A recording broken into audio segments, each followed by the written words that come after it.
Sean muy bienvenidos a nuestra primera clase de nuestra serie de clases sobre tanatopraxia. Bueno, es importante que comience esta clase diciéndote lo siguiente: controla tu ansiedad. ¿Por qué?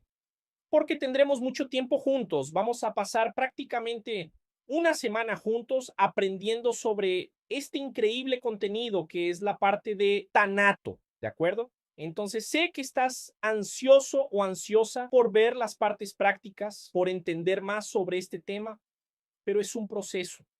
No podemos hacer una receta de pastel de un día para otro. Necesitamos parar, aprender la cantidad correcta de ingredientes. Entonces aquí inicia el primer paso de tu jornada para aprender sobre este contenido de preparación de cuerpos.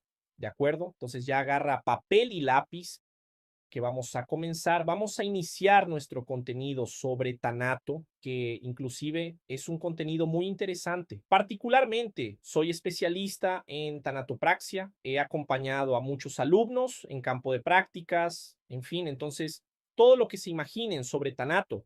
Claro que no podemos decir que sabemos todo, nunca se sabe todo, pero tenemos un abanico bastante interesante, bastante amplio de información sobre este tema de la preparación de cuerpos. Y bueno, vamos a empezar porque nuestra clase ya comienza. Agarra papel y lápiz, avisa a tu compañero o compañera que ahora tenés un compromiso con tu futuro. Vas a estar estudiando enfocado o enfocada y todo el cuidado es necesario para que no te disperses. Evita dejar la televisión encendida. Ponte los auriculares para concentrarte en la clase, para que aprovechemos al máximo posible y absorbas toda esta información, ¿de acuerdo? Entonces vamos a comenzar aquí.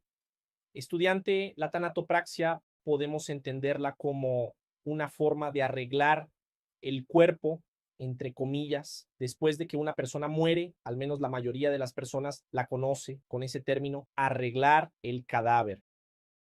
Esto comenzó en la Guerra Civil Americana entre 1861 y 1865. Solo para que entiendan, en esa época, cuando un soldado moría, a veces el cuerpo necesitaba ser transportado por distancias muy grandes, necesitaba atravesar 200, 300 kilómetros con ese cuerpo, y muchas veces no había camillas y arrastraban los cuerpos de los compañeros. Pero en este proceso, el cuerpo llegaba al destino para ser velado con una apariencia que no era muy agradable. Entonces, con la tanatopraxia, el cuerpo podía ser preparado para parecer lo más presentable posible cuando llegara a su familia. Países como Estados Unidos, Italia y Francia fueron los primeros en usar esta técnica, pero en Brasil, la tanatopraxia solo comenzó a usarse a partir de la década de 1990, aunque hay algunos registros anteriores. Lo que sabemos hoy en el contexto histórico es que Minas Gerais fue uno de los primeros estados en adoptar la práctica del tanato. Pero si miramos más profundamente, más atrás en la historia, veremos que esta idea de cuidar los cuerpos después de la muerte no es nueva, porque, por ejemplo, los antiguos egipcios ya tenían una práctica llamada embalsamamiento. Entonces, el embalsamamiento ya existía hace cientos de años como una forma de conservar el cuerpo, pero era diferente de la tanatopraxia. Era un proceso mucho más largo y también muy costoso. Generalmente, usaban esta técnica de embalsamamiento solo con figuras públicas, como faraones o personas que podían predecir el futuro. Este proceso estaba destinado solo para estas personas. Creían que los faraones se convertirían en dioses después de la muerte. Todo este proceso estaba acompañado de grandes ceremonias, hacían fiestas y siempre terminaba en la momificación. Creo que todos aquí han oído hablar de la momificación. Básicamente es lo mismo que el embalsamamiento. Aunque tenga similitudes históricas, el embalsamamiento antiguo y la tanatopraxia son cosas diferentes. ¿Sabías eso? Por ejemplo, la tanatopraxia utiliza equipos y técnicas que consideramos modernas. Al principio, mucha gente veía la tanatopraxia solo como una forma de hacer que el cuerpo se vea bonito, como una función únicamente estética. Pero hoy, esta práctica ya es vista como algo muy importante en las funerarias. ¿Por qué? Por una cuestión de salud pública. Entonces, la tanato no es solo arreglar el cuerpo, dar un baño al cadáver. No, eso es lo que la gente sin conocimientos específicos piensa, pero no es así. En realidad, la tanatopraxia también tiene la función de evitar la propagación de enfermedades. En esta clase, en particular, entenderán más sobre esto. Entonces, para vos que estás empezando a estudiar el tema, la tanatopraxia ayuda a dejar el cuerpo con buena apariencia, pero también es importante para la salud pública. La tanatopraxia garantiza que el cuerpo sea bien recibido por los seres queridos, sin riesgos, porque cuando el cuerpo llega para ser velado, generalmente la familia está cerca, los parientes dan besos al cadáver. Hay un riesgo serio de contaminación. Imagino que en este momento tu cabeza debe estar llena de preguntas. Por ejemplo, ¿se puede hacer tanatopraxia en cualquier cuerpo? Y si no se hace la tanatopraxia, ¿cuál es el problema? ¿Hay algún inconveniente legal? ¿Es permitido hacer un velorio sin realizar la tanatopraxia? Vamos a entrar en este contexto inicial para darte una base sólida. Para comenzar a hablar de tanatopraxia, necesitamos hablar sobre la descomposición. ¿Por qué? Desde el momento en que morimos, pasamos por varias etapas de descomposición. El cuerpo humano avanza en estas etapas después de la muerte. Incluso hay investigadores que querían entender más sobre este proceso. Realizaron experimentos dejando cadáveres en un ambiente abierto, un entorno natural, para observar qué sucede durante el proceso de descomposición. Durante estos estudios, con el tiempo, logramos dividir la descomposición del ser humano, y no solo del ser humano, sino de cualquier animal en general, porque todo se descompone más o menos de la misma manera. Claro que tiene sus peculiaridades, sus particularidades, a veces el clima influye, pero también verán eso en esta clase. Entonces, podemos dividir este proceso de descomposición en aproximadamente 8 etapas. Y para hablar de tanatopraxia, necesito que vos, estudiante, mi amigo fiel, entiendas estos procesos de descomposición, porque no todos los que mueren son encontrados al mismo tiempo. Te doy un ejemplo. Vivo solo y no tengo a nadie que me visite con frecuencia. Aunque esté presente en mi trabajo, no hay nadie que tenga una llave de mi apartamento. Entonces, si un día muero, la gente solo se dará cuenta después de un tiempo. ¿Será que Rodrigo no vino a trabajar hoy? ¿Estará enfermo? ¿Le habrá pasado algo? Vamos a tratar de llamarlo. Esto es mucho más común de lo que imaginan. Hay personas que son descubiertas muertas después de semanas. Hay gente que es encontrada después de meses porque el vecino sintió un mal olor en el apartamento contiguo. Entonces, mira qué locura. El asunto es un poco más complicado. Y para cada tipo de cadáver, necesitamos entender si es posible hacer tanatopraxia o no. Es diferente hacer tanatopraxia en un cadáver que falleció hace 24 horas que en una persona que murió hace 2 meses. Son procesos totalmente diferentes. Entonces, para que tengamos una contextualización, necesitan entender primero las fases de la descomposición. Y justamente sobre eso vamos a entrar ahora. Agarra lápiz y papel, toma algunas notas para no perderte. Es muy importante, siempre pido que tomen notas porque fijamos mejor la información cuando la anotamos, ¿de acuerdo? Entonces, estudiantes, básicamente hay 8 fases de descomposición. La primera es el rigor mortis, que llamamos rigidez cadavérica. Esta rigidez cadavérica ocurre, se inicia algunas horas después de la muerte. Tenemos la fase de hinchazón del cadáver. Debido a los gases formados por la actividad bacteriana, el cadáver se infla como un globo. Luego, tenemos la fase de deslizamiento de la piel. La piel comienza a desprenderse en ciertas áreas. Después tenemos la cuarta fase, que llamamos marmoleado, que es un patrón vascular que parece mármol y aparece en la piel. Tenemos la expulsión de los órganos licuados, que es la descomposición de los órganos internos. La sexta fase es la multiplicación de insectos. Moscas y otros insectos son atraídos al cuerpo. La séptima es la aparición de carroñeros, que son animales que se alimentan de carne en descomposición, como los buitres. Y la última fase es la esqueletización. El nombre ya lo sugiere. Es cuando toda la carne se ha deteriorado, cuando todo nuestro material biológico ha desaparecido y solo queda el esqueleto. Solo recordando que mencioné anteriormente que algunos científicos dejan cuerpos al aire libre para realizar estos estudios. Quien quiera investigar sobre este tema se llama finca de cuerpos.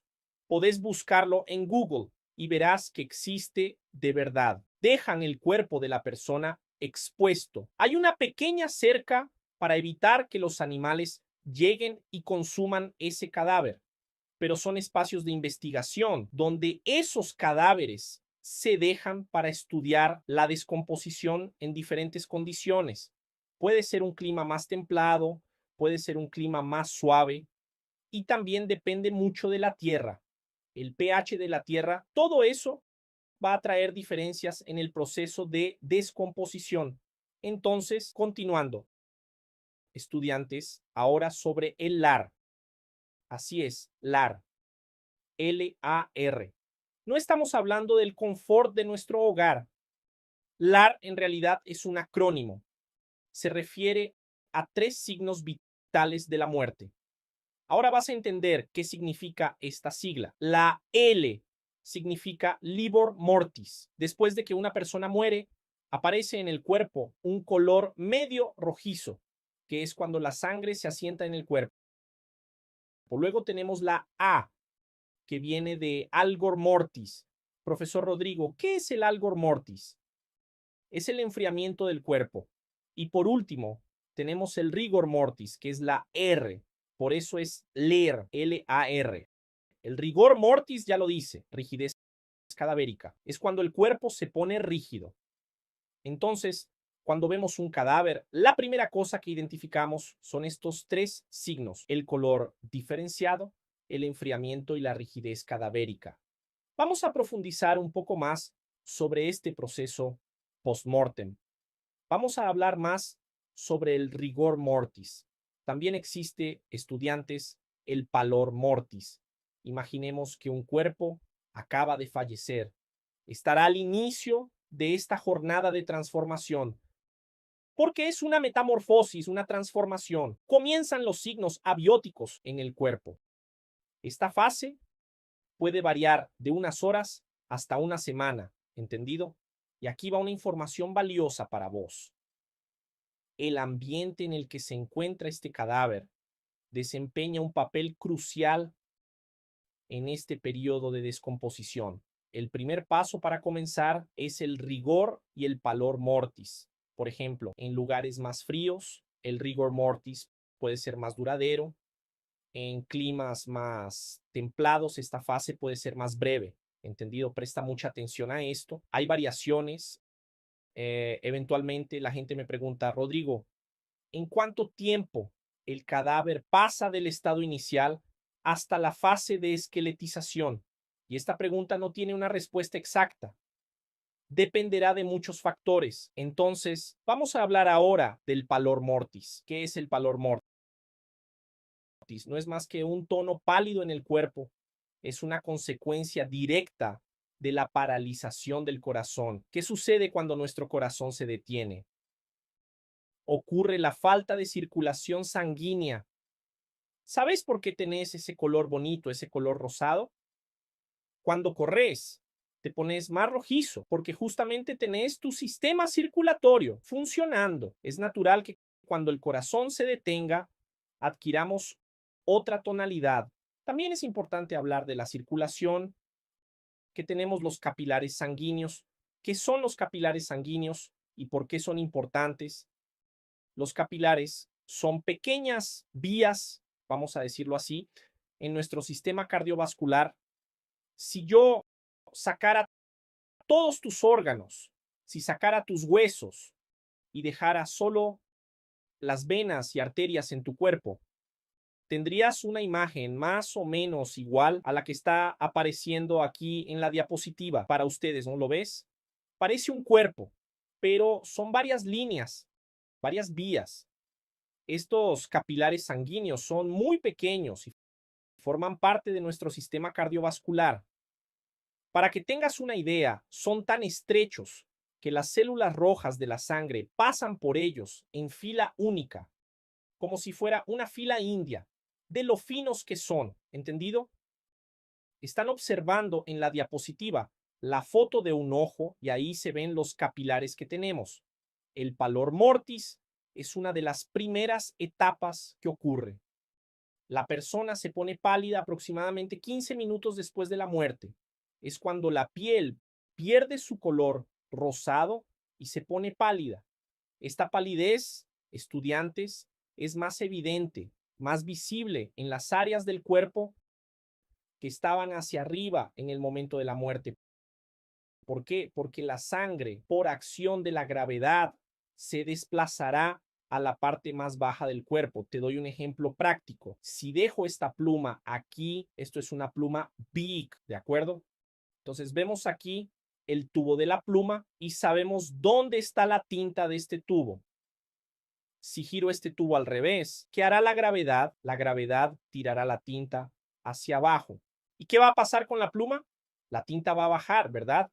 Va a haber un derrame. En nuestro cuerpo es lo mismo. Dependiendo de la posición en que la persona fallece, por ejemplo, si la persona fallece de lado, la sangre va a descender hacia el suelo en la dirección de la gravedad. Perfecto, entonces se desplazará hacia las partes más bajas del cuerpo y de 2 a 6 horas después del fallecimiento entra en escena el rigor mortis, ¿de acuerdo? Y ahí es donde ocurre la magia, sin oxígeno ni nutrientes en nuestro cuerpo, porque la circulación, ¿recordás lo que dije? Las células comienzan a morir y el resultado es que todo el cuerpo se vuelve rígido. Entonces, tal vez no sepas exactamente cómo sucede esto y la respuesta está en una cosita llamada ATP, que llamamos trifosfato de adenosina. Cuando morimos, este ATP, que es responsable del relajamiento muscular, empieza a agotarse y esto resulta en la rigidez característica del rigor mortis, ¿entendido? Entonces, en la foto ven a nuestro increíble profesor Malthus con el cadáver de ejemplo que está en este estado de rigidez cadavérica perfecto. Pero la naturaleza, estudiantes, la naturaleza es sabia y nada es permanente. Después de que esto sucede, entra otro proceso que conocemos como proteólisis. Entonces, la proteólisis entra en acción. Aquí, las proteínas responsables de la rigidez comienzan a descomponerse y esto revierte el rigor mortis y hace que el cuerpo se vuelva flexible de nuevo.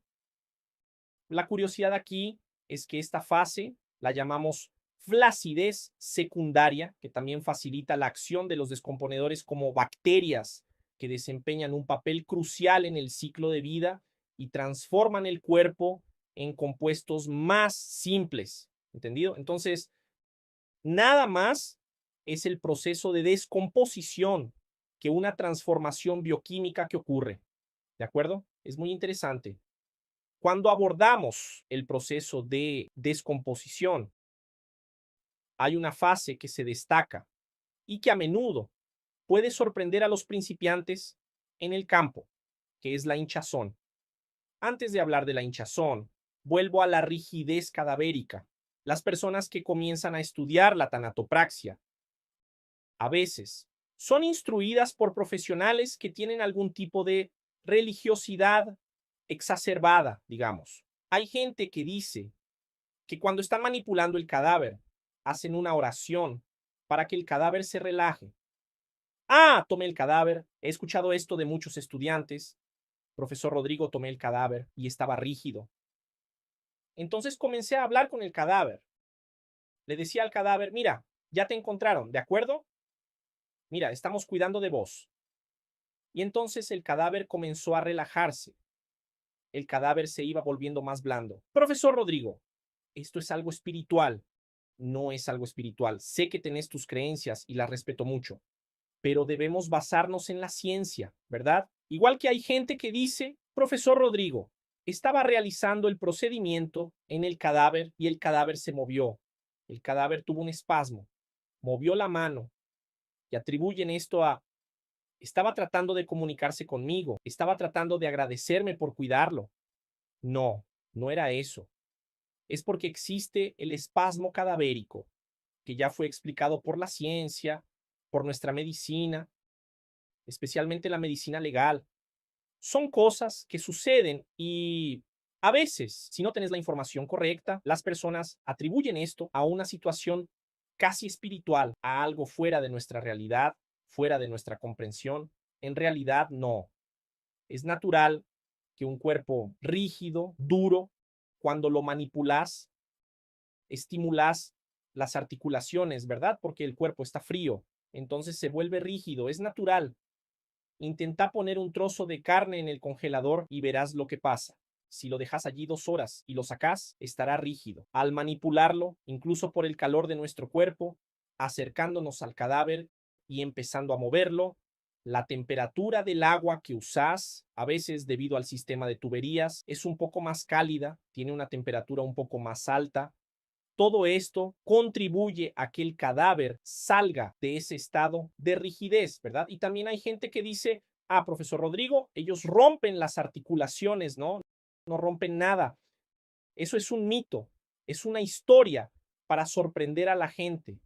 No es verdad, ¿entendido? Entonces ya estoy dando estos consejos para que no hables tonterías después, ¿de acuerdo? El cadáver se relaja por la descomposición de las proteínas que ocurre posteriormente.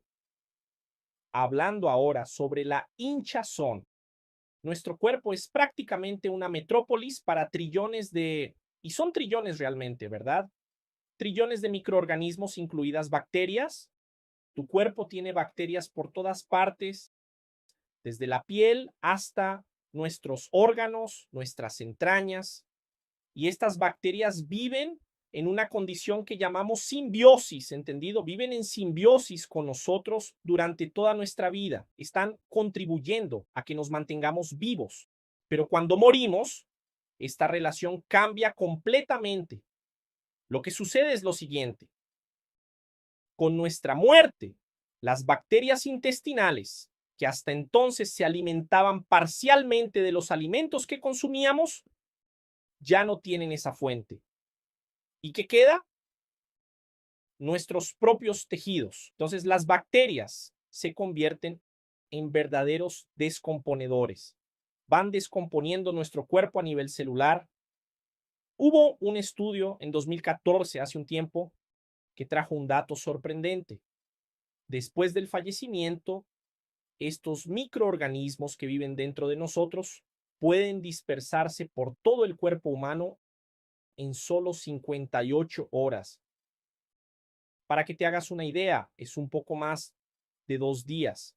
Aquí viene la parte más visual y para algunos una parte algo perturbadora. Presta atención a lo que te voy a decir para que no te pierdas. A medida que estas bacterias se alimentan de nuestros tejidos y se reproducen, liberan gases. ¿Por qué? Porque es el resultado del metabolismo de estas bacterias. Y estos gases no tienen por dónde escapar, comienzan a acumularse en áreas específicas del cuerpo, especialmente en el abdomen. Esto causa un hinchazón característico de esta fase. ¿Han oído hablar de cadáveres explosivos? En algunos casos, la cantidad de gas acumulado puede ser tan grande y significativa que necesita ser liberada de alguna forma. Esto puede causar rupturas en el cadáver.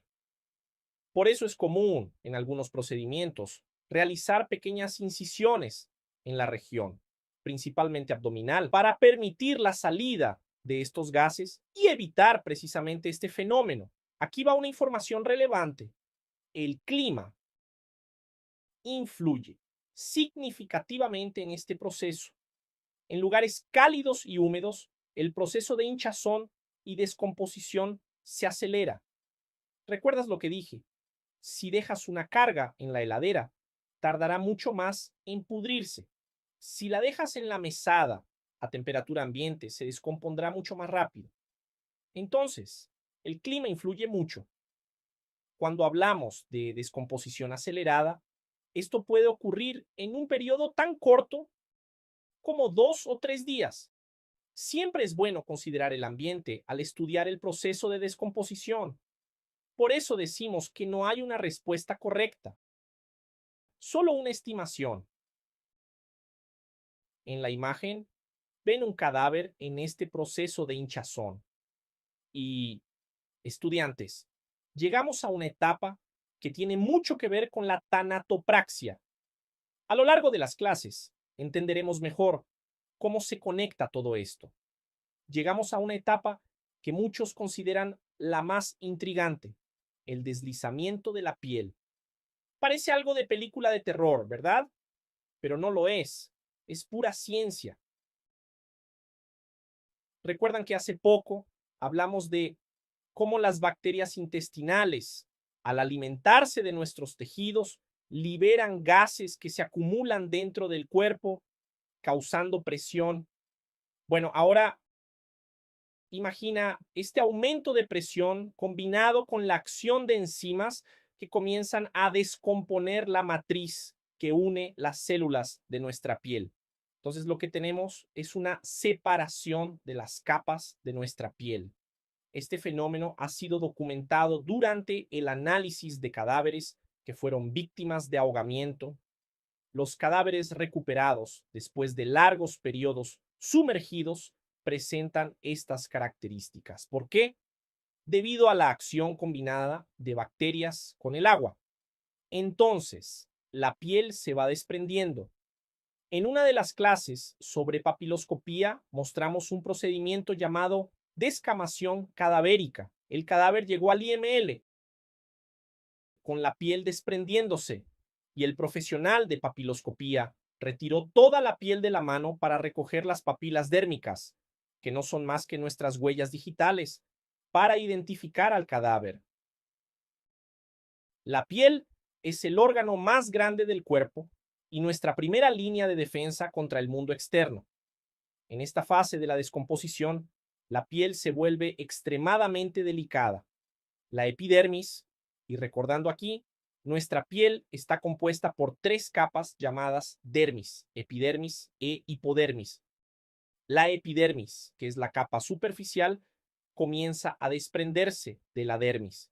La dermis es la capa inferior, la segunda capa, y se desprende con una facilidad increíble. ¿Entendido? Por eso, la manipulación del cadáver exige un toque extremadamente suave. Aquí entra un factor curioso sobre nuestra evolución como seres humanos. Nuestra piel, estudiantes, está compuesta por varias capas. ¿Para qué? Para proteger nuestros órganos internos, pero también para que nos recuperemos de pequeñas lesiones. Pero en esta etapa de descomposición, esta resistencia y resiliencia desaparecen y la piel se vuelve vulnerable. Para los profesionales que lidian directamente con cuerpos en descomposición, es crucial entender y respetar cada fase. Vos, futuro profesional de tanatopraxia, no pienses que siempre vas a trabajar con cuerpos en buen estado. Necesitas tener la perspicacia y el conocimiento para, al recibir un cadáver, identificar rápidamente en qué proceso de descomposición se encuentra. Este cadáver aquí, mira, está en la fase 3 de descomposición, está en la fase 4 o en la fase 2. Partiendo de este principio, sabrás cómo manipularlo y qué cuidados específicos tomar para no deteriorar más el cuerpo. Es fundamental que reconozcas y entiendas este proceso. Así tendrás conciencia de la fragilidad del cuerpo humano en sus diversas fases post-mortem, ¿de acuerdo? Y hablando de manipulación, no podemos olvidar usar siempre los EPIs, que son los equipos de protección individual. Hablaremos más de esto más adelante, pero no solo por una cuestión de higiene, sino también para proteger el cuerpo que estás tratando, evitar el riesgo de contaminación. Cada cadáver es diferente y necesitas tener ese cuidado. Hablando del desprendimiento de la piel, aquí tienen una imagen que muestra esta capa más superficial de la piel destacándose de nuestra mano. ¿De acuerdo? Literalmente parece un guante, ¿verdad? Así es como los profesionales toman cuidado para no arruinar más la apariencia. ¿Entendido? Rodrigo, ¿pero se puede hacer tanatopraxia en un cuerpo en ese estado? Sí, se puede.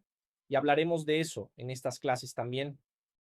En otra imagen, tienen un ejemplo de la piel de la región palmar, que se refiere a la mano, utilizada por un perito en el área de papiloscopía.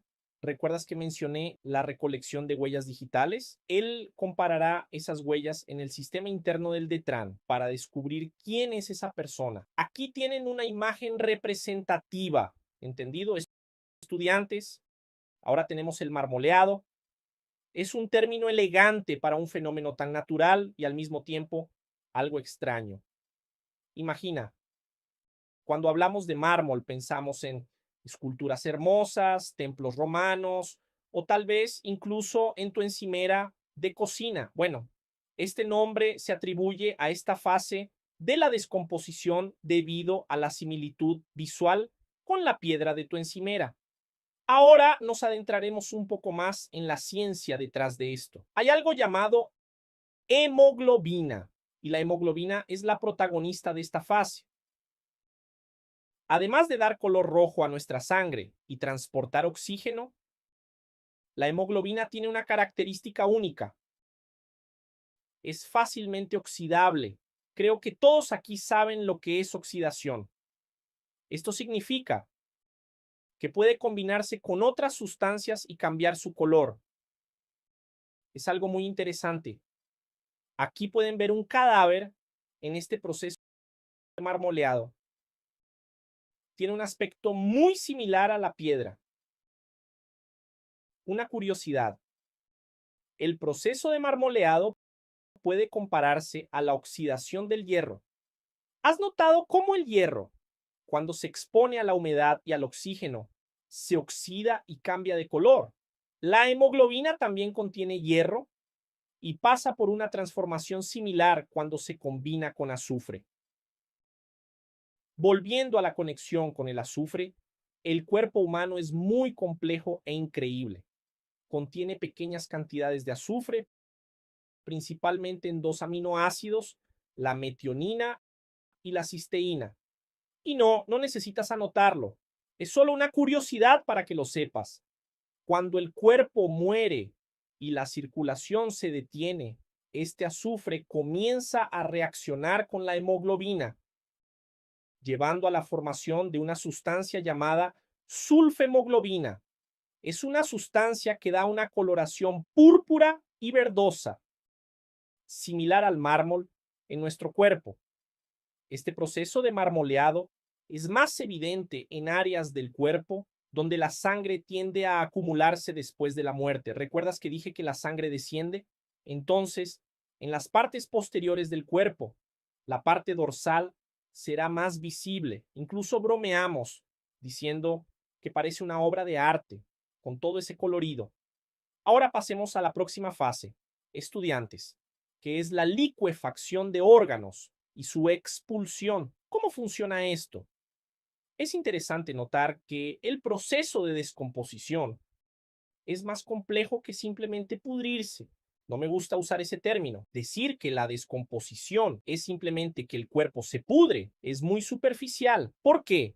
porque hay muchos factores biológicos y químicos que están ocurriendo allí, ¿de acuerdo? Entonces, esta fase de los órganos licuefactos, ¿qué es básicamente? Es cuando todo en el cuerpo empieza a convertirse en líquido, porque nuestro cuerpo tiene una gran cantidad de agua, nuestros músculos tienen en su composición predominantemente un alto porcentaje de agua. Entonces, a medida que avanza la descomposición, estos órganos se van licuefactando y se produce la expulsión de estos líquidos, ¿de acuerdo? Recuerda que mencioné que debido al hinchazón se genera presión. Entonces, los órganos se convierten en líquidos y debido a esa presión, estos líquidos se expulsan al exterior. Ahora vamos a hablar de nuestros amigos, que son nuestros compañeros post-mortem, a los que llamamos insectos necrófagos. Si pensabas que después de morir, a menos que seas cremado, ibas a quedar en un proceso de momificación, puede ocurrir, el ambiente puede contribuir a que te momifiques, pero es muy difícil. La tendencia es que nuestros pequeños amigos, los insectos necrófagos, te consuman después de la muerte. Te servirás de alimento para varios tipos de insectos necrófagos, ¿de acuerdo? La relación entre cadáveres e insectos es fascinante. ¿Por qué? Para que te hagas una idea, algunas especies de moscas pueden detectar el olor de un cadáver a kilómetros y kilómetros de distancia y son conocidas por llegar al cuerpo en cuestión de minutos después de la muerte. Esta rapidez en la localización del cadáver es una ventaja evolutiva para los insectos. Esto les permite poner sus huevos antes que sus competidores. Es una cuestión de supervivencia. En la imagen que aparece en el slide, estamos viendo algunos insectos que se consideran necrófagos, ¿de acuerdo? Aquí tenemos una imagen de la entomología forense, si no me falla la memoria. Esta es una imagen de la USP. Es una recomendación para quienes quieran verlo. Tienen un acervo de imágenes muy bueno en el sitio web, ¿de acuerdo? Estudiantes, además de las moscas, ciertos tipos de escarabajos también son atraídos por los cadáveres, pero generalmente en etapas más avanzadas de descomposición, estos son atraídos por la carne y otros tejidos más resistentes. Hay otros insectos que no pueden consumir estos tejidos. Entonces, cuando se trata de entomología forense, esta es una ciencia que combina biología e investigación criminal. Estudiamos los insectos en un cadáver con el objetivo, por ejemplo, de definir algo llamado IPM, que significa intervalo post-mortem, ¿de acuerdo? Por ejemplo, si el cadáver es encontrado en el mar, hay una fase de descomposición que atrae a un tipo específico de insecto. Luego, el cuerpo sigue descomponiéndose y atrae a otro tipo de insecto diferente. Así, cuando llega un perito, perciben que la tanatopraxia está vinculada a la pericia, a la entomología, a la ciencia legal, a la ciencia médico-legal. Todo está entrelazado. No quiero dar solo un curso básico, quiero mostrarles que hay un abanico de cosas interesantes que deben saber, ¿de acuerdo? Definimos el IPM, que es el intervalo post-mortem. Llega y ve un tipo de insecto alimentándose del cuerpo, tal vez un tipo de artrópodo. Eso indica que el cuerpo lleva cierto tiempo en descomposición.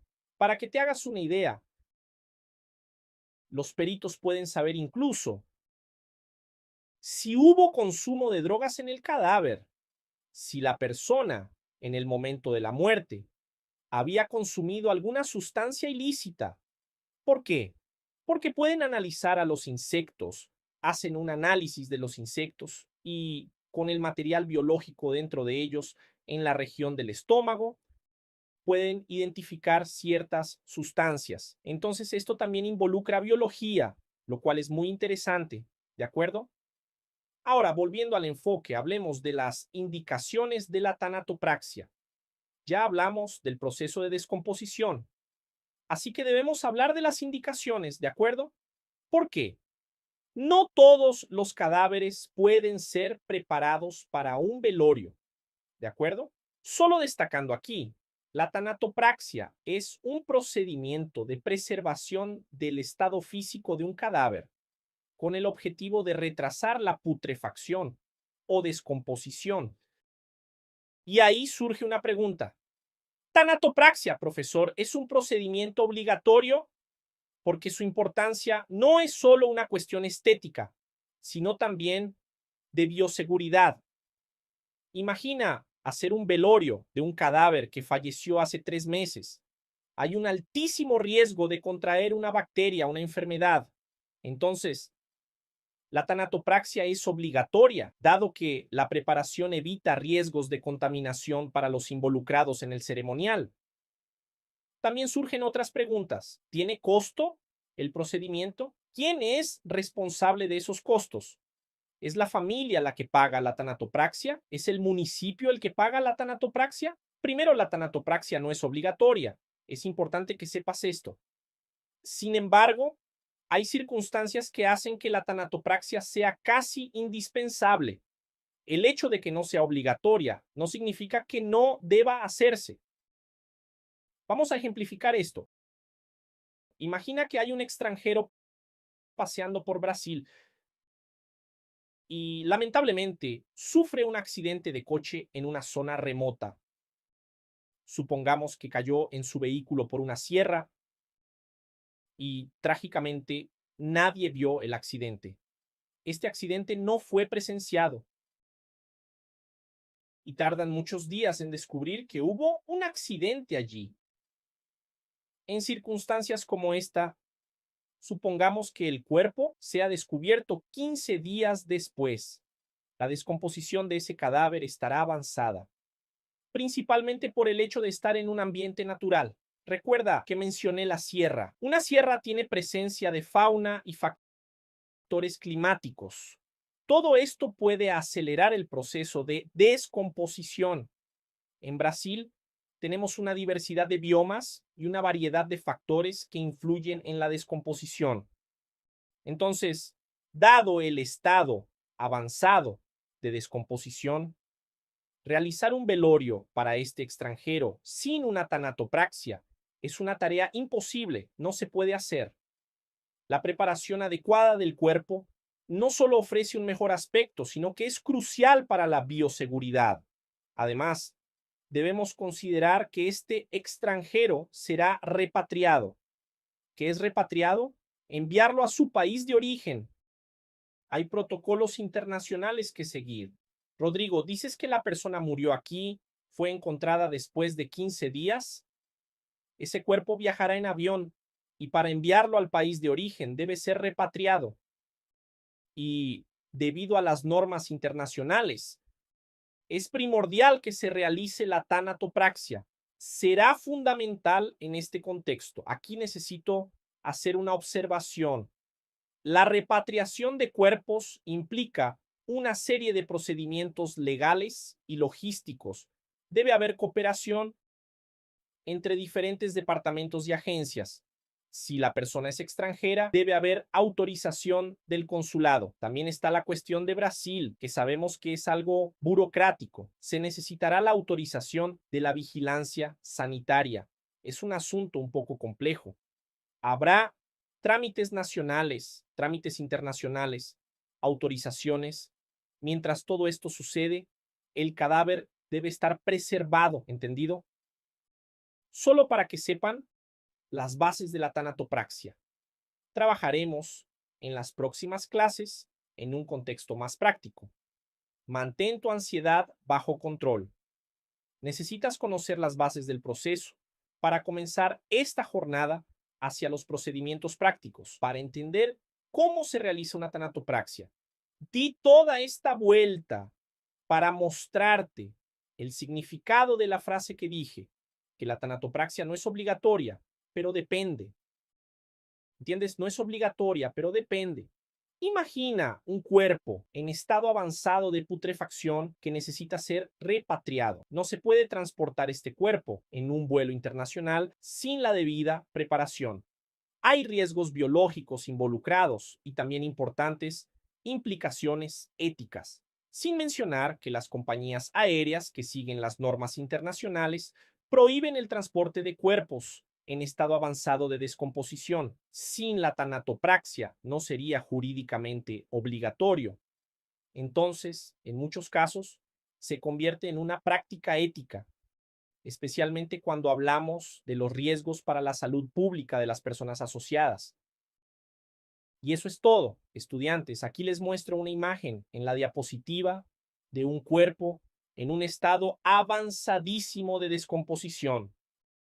¿Se puede hacer tanatopraxia en todo cuerpo? Sí, se puede hacer tanatopraxia. A veces la tanatopraxia no es para el velorio. Hay una diferencia importante. A veces no se realiza para el velorio, sino simplemente para evitar que el cuerpo se descomponga completamente. Es para que el cuerpo llegue a su país de origen en un estado aceptable, sin llegar en pedazos, literalmente, sin derretirse. Incluso hay urnas funerarias de zinc en casos extremos, donde se necesita repatriar el cuerpo, debe colocarse en una urna de zinc, una urna específica. De lo contrario, podría haber filtraciones, por lo que debe haber un aislamiento completo. Si tomas un cuerpo así, como el que ves en la imagen del slide, no hay mucho que se pueda hacer. Solo puedes limpiar el cuerpo, realizar una asepsia, insertar una química bastante agresiva para evitar o interrumpir el proceso de descomposición. Recuerda esto, la tanatopraxia no hace milagros, no hará que el cadáver vuelva a ser lo que era antes de descomponerse. No, la tanatopraxia interrumpe el proceso de descomposición. Si el cadáver tiene el aspecto de un cuerpo en descomposición de 6 meses, al hacer la tanatopraxia mejorará un poco, pero seguirá pareciendo un cadáver que lleva 6 meses descomponiéndose. No hay milagros. Ahora, pasando de este ejemplo radical a algo más común en nuestro día a día, porque esto no es común. No es común encontrarse con este tipo de cadáver. Es una eventualidad, ocurre esporádicamente. Entonces, para realizar un velorio en circunstancias normales para un individuo que falleció hace 24 horas, tal vez 2 o 3 días, ¿es indicada la tanatopraxia? Y la respuesta es sí. Pero antes de explorar esta afirmación, siempre necesitamos considerar las condiciones del ambiente donde estaba. Si la persona sufrió un accidente también. Hay detalles importantes. A veces es necesario hacer una reparación facial. Si sufrió un accidente y tuvo un trauma en el rostro, será necesaria una reparación bucomaxilofacial porque hay huesos en nuestro rostro que, una vez lesionados, afectan la apariencia de la persona. Es como un juego de Tetris. Desmontas algo y causa un efecto dominó. Entonces, la tanatopraxia a veces no es obligatoria, pero se vuelve obligatoria por la necesidad de reparar el cadáver. Ahora, haciendo esta comparación nuevamente, no es porque el fallecimiento sea reciente, dentro de 24 o 48 horas, que el cuerpo no pasará por cambios bioquímicos.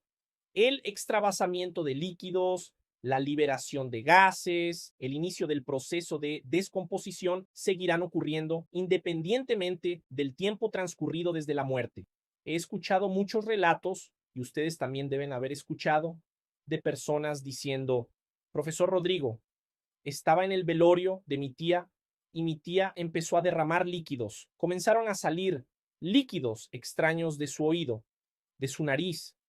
Pues bien, porque se hizo un procedimiento, o no se hizo correctamente, o se hizo, y el profesional no tuvo tiempo suficiente para ejecutar la tanatopraxia de manera adecuada. Hay profesionales y profesionales, por lo que siempre es recomendable hacer la tanatopraxia. Ahora, ¿es la tanatopraxia un procedimiento gratuito? No. El cuidado químico de los cuerpos es un servicio privado y tiene un costo. Sin embargo, en muchos estados, Brasil es enorme, compuesto por 26 estados y municipios. Algunos municipios, debido a la vulnerabilidad socioeconómica, pueden ayudar con el costo del velorio. A veces la persona necesita estar registrada en algún programa social y el municipio puede cubrir el costo del proceso de preparación química del cuerpo. Pagarán directamente a la funeraria o a la clínica de tanatopraxia que realiza la preparación. Una tanatopraxia cuesta en promedio medio salario mínimo. En algunas partes de Brasil, el costo puede llegar hasta 2 o 3 salarios mínimos, generalmente para un servicio a un público más exclusivo. La tanatopraxia incluye varios servicios. La tanatopraxia incluye la preparación química, pero también puede implicar el uso de una urna funeraria más cara, una vela aromatizada. Es decir, no es solo la tanatopraxia en sí, sino todo el proceso del velorio. ¿De acuerdo? Para que se den una idea, existe un mercado alrededor de esto. Hay urnas funerarias que pueden costar una fortuna. Incluso, les voy a mostrar aquí en el slide, una urna funeraria llamada templo, hecha de caoba barnizada, que puede contener 2 urnas en su interior. Como ejemplo, tenemos un artículo de lujo en este segmento que cuesta el equivalente a 10 salarios sin contar los impuestos. Entonces, estudiantes, esto es solo una base para que en la próxima clase empecemos a profundizar más en las lesiones de ese cadáver, en lo que sucedió en el proceso de descomposición, para que podamos entender qué químicos se utilizarán y cómo se preparará ese cadáver, ¿de acuerdo?